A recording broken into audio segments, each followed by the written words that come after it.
and I just saw the monument and I saw how it had kind of these inscriptions on it of the different areas and how it was exactly a mile apart, and I just thought that would be a really good race to do.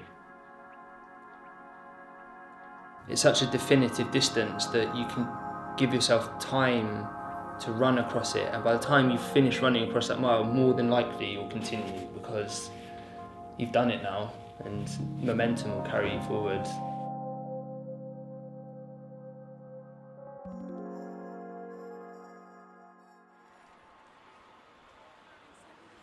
When I first started running, every mile was quite difficult.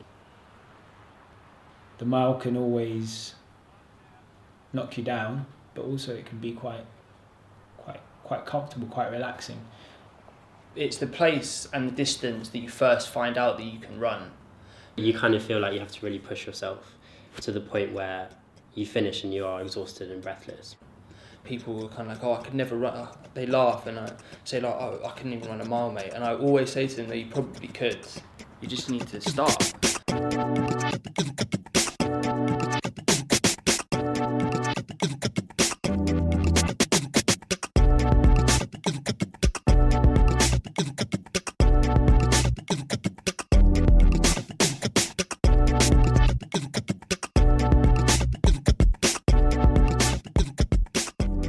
At school, when you're doing cross country and you'd ask the teacher how far it was, they'd say, oh, it's 1.5 miles or something. And in your head, that's so far.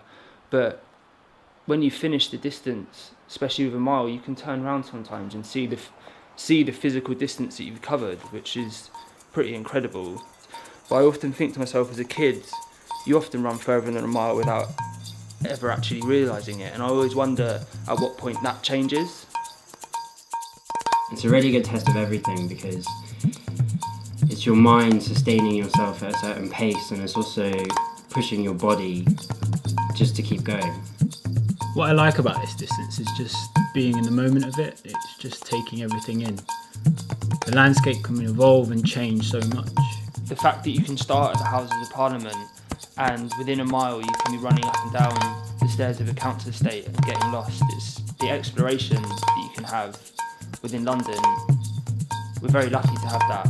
If you simplify it, it can get easier and easier each time. You don't need to run further than a mile to say you've been for a run, because essentially a run is what you make it. You don't need to overthink it.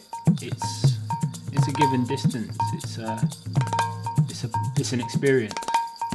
Put your shoes on, walk out the door and get moving.